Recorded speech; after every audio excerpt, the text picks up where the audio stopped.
Hey y'all. So out in the garden again today, and we are going to be planting some replacement tomato plants for my indeterminates. A couple of them I'm pretty sure just either they didn't make it at all, or they're going to be coming from total scratch. So I'm going to replace them with some that I picked up from the store.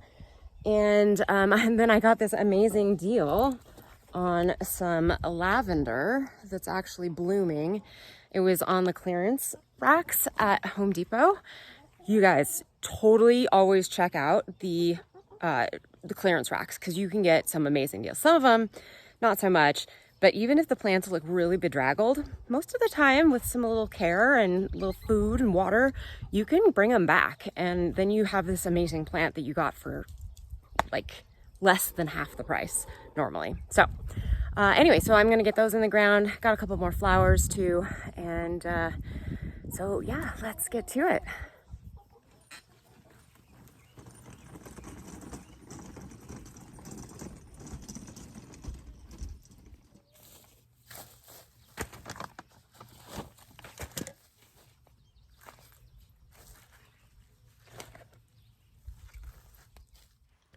So I actually had a moment before this that I decided to not replace the tomatoes I thought were possibly going to die.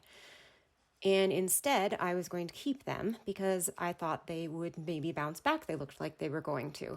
And indeed, they actually have and are even setting fruit now here in late July.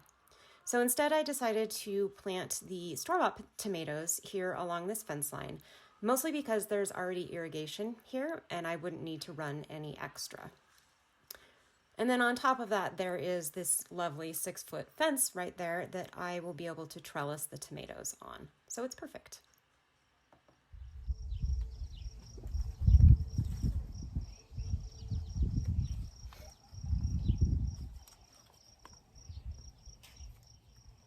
Look at you, little worm. Here, let me cover you up. So our soil here is actually not really sure how to classify it because it looks, I don't know, it looks nice when you rough it up, but it compacts and turns into, like when it's dry, it's hard as cement. So it must be pretty clay heavy. I did do a soil test this spring, and this soil apparently has almost zero nitrogen in it, which kind of surprised me. So I did do a bunch of blood meal across all of the beds, which is basically just nitrogen and something that the soil can use right away and plants can use right away. And things seem to be doing well. I am fertilizing though on a regular basis, and oops, I forgot to do this in the other one. But and giving them a little extra fertilizer when I plant them. But I am coming around about weekly trying to fertilize them. So like I said, these are San Marzano tomatoes, and I know every other YouTube channel talks about this, but you do want to trim off the lower branches and then bury them pretty deep. Probably I could take this one off, but since these are getting a really late start, I'm only gonna go up to here.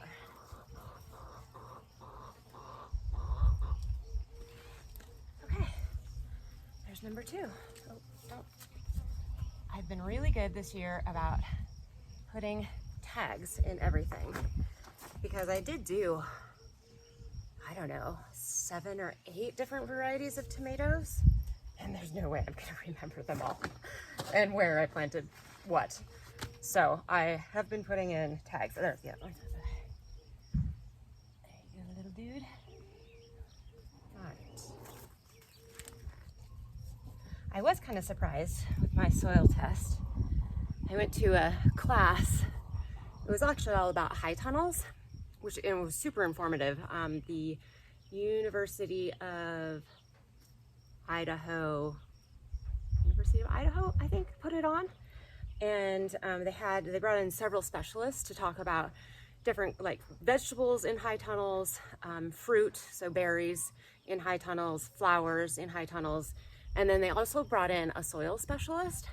It was fascinating. It was totally fascinating. But she talked, and everybody talked about how alkaline our soil is here, and my test came back totally neutral. So I'm pleased, don't get me wrong, that it is, but because that means I don't have to worry about a lot of things that you would. And then apparently the other thing, which this might be because we got so much snow this year, we tend to have high sodium content in our soil here. And it didn't show that at all. It showed totally normal. So this guy, I'm gonna take quite a few weeks off. All right, fertilizer. Anyway, and yeah, so my soil didn't come back with a bunch of sodium. But like I said, that might be because we got a lot of snow this year. And when you get a lot of snow or precipitation, water, it basically washes away the sodium, which is why places that get a lot of rain don't have that issue most of the time. But it seems kind of unlikely that one winter's worth of heavy snow would have done that. So maybe I'm just lucky. Okay, so I definitely know that this melon here is not coming back. So I'm just gonna flip this guy around so he gets that soil or that water. And then I have another emitter right here. It's kind of buried in the sawdust, so that if this guy does come back, which I just can't imagine that happening, he'll have water. But I also have a couple of calendula here, so yeah. All right, and put his tag in, and then the last one I'm going to put, like I said, in my high tunnel. So I've got one that can have an extended season. All right, let's get to the next thing.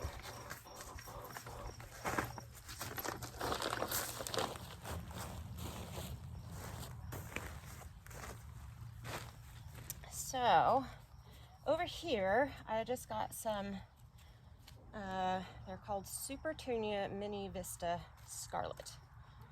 And I love red. So this row here, which is in front of all of my determinate tomatoes along the fence line over here. So I've got a bunch of herbs, which many of them got completely decimated by the frost. My basil mostly, but it's coming back, so I'm all good. But anyway, so I did that, and I have sweet alyssum, and I'd planned to have a bunch of calendula all down this row. Well, for some reason, I think only 1, 2 of the 4, 5, let's see, 1, 2, 3, 4, 5, 6. Yeah, 2 out of the 6 that I planted made it. The rest, like, they're just gone. Like, there wasn't even a stem left. Like, I don't know, something just came and lopped the head off of it. So I decided, instead of trying to start a bunch of calendula from seed, and I've never seen calendula at any nursery, which is kind of odd because it's a common plant, and it's got beautiful flowers, so I'm not sure why you don't see it, unless maybe that was the problem. It doesn't transplant well.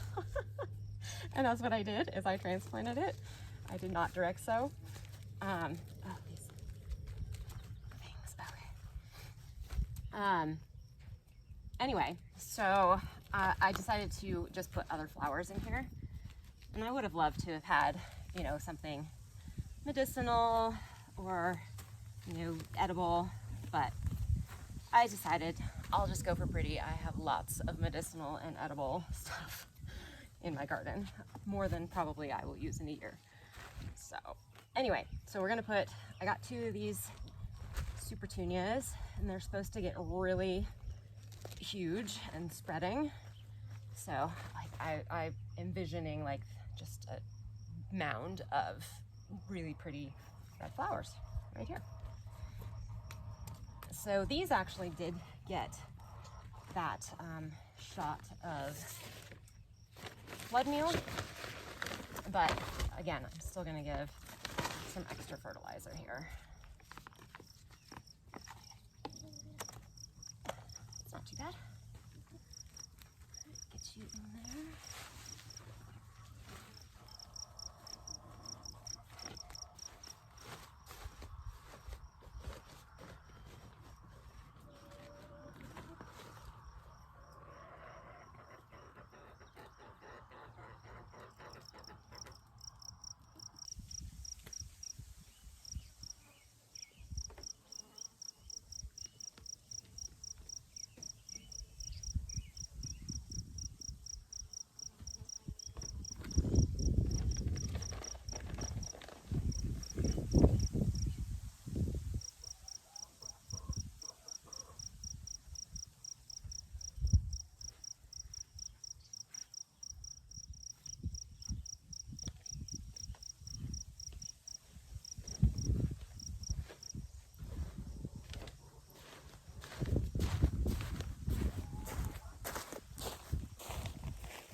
Okay, done.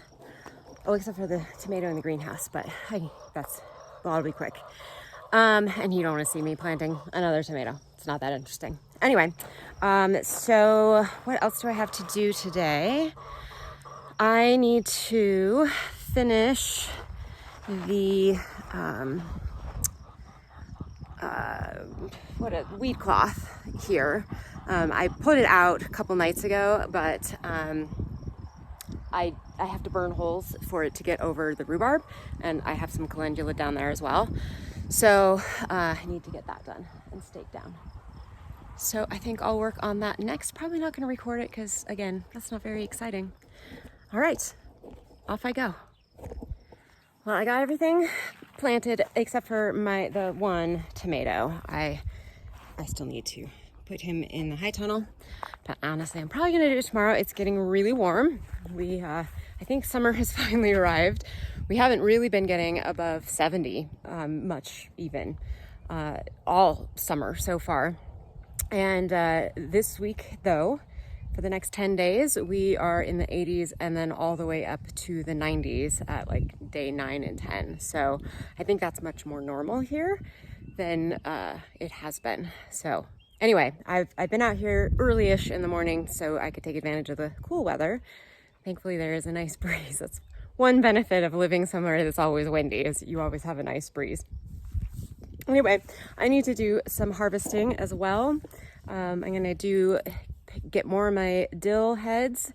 I'm harvesting them because I want the dill to keep growing, and so I don't want them to go to seed yet. I don't know if that's actually a thing, but that's what I'm doing. And I'm just drying them right now. So I need to get more of those done, and I have a ton of chamomile to pick. And again, I want to stay up on this so that I can continue getting flowers for as long as possible. I know that they don't like lots and lots of heat, so I'll have to, they'll stop blooming at some point and the plants will die. But I want to get as much as I can while they're here. I just have to show you one really fun thing. This is my borage plant. I've never planted borage before, and look at its flower. It's so pretty. I just love it. It's getting huge. Like, I planted it, it was maybe down here. So, very cool. All right, and then the other thing I want to get is my cilantro has already started going to seed. So, not all of it, at least I'm pretty sure. So I actually pinched this. So like this does not look good. How it's kind of growing up tall like that. It really should be much more like this here is perfect. I think I'm catching it in time. It shouldn't be bitter yet. So I'm gonna cut it all, and I'm actually gonna see if it'll come back. I'm going to taste one of the ones that's looking like it's bolting.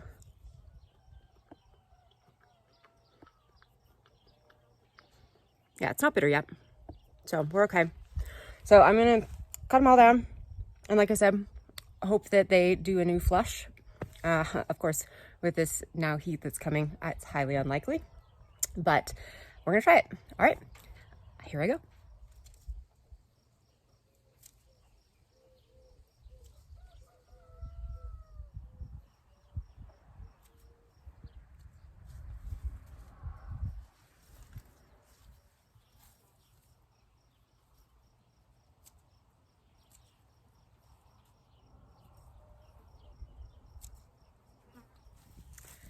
Okay, so like I said, I'm clipping off my dill heads before they go to seed. And basically what I'm doing is I kind of go down to where the next leafy bits are and snip it. And then I do snip off this because I don't need that in my dryer. So yeah, I don't want them to go to seed yet. I will let them go to seed eventually, but it's not time. So let's see, like this one here, this one is not ready. Like it's not actually started to flower yet. So I will let it actually flower, and because the bees do like them. And these two, look how tall this is. It's pretty impressive. I'm also going to actually get some dill because I want to do a potato salad tonight that uses a whole bunch of it. So, a whole bunch of it fresh.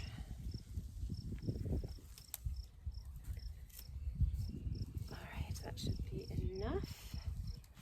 Okay, and now chamomile.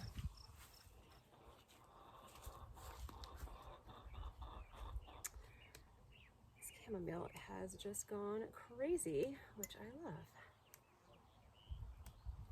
So I've already harvested three times, and much smaller harvests than this is going to be. I have about that much of a jar of dried right now. So I think I'll get at least that with this harvest. And then I'm also actually going to pick some strawberry leaves and some of my mint.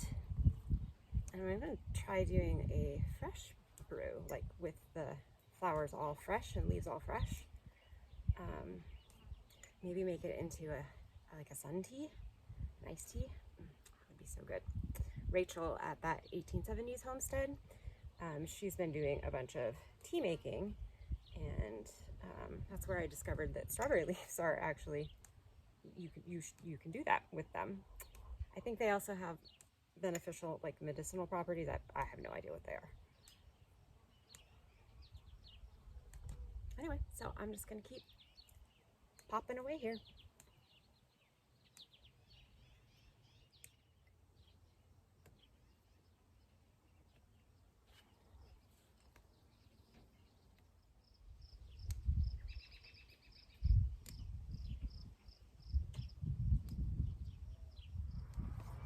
Okay, you guys, look how many I got. Almost an entire pint full. Of course they're fluffy, but yeah, it's a ton. I actually left quite a few too because there's lots of little pollinators flying around, so I want them to be able to have things to continue to attract to them. That's part of the reason why these flowers are in my garden. So I think that's everything for today. I've got quite a bit done, and like I said, it's getting rather warm now. So yeah, I will see you next time.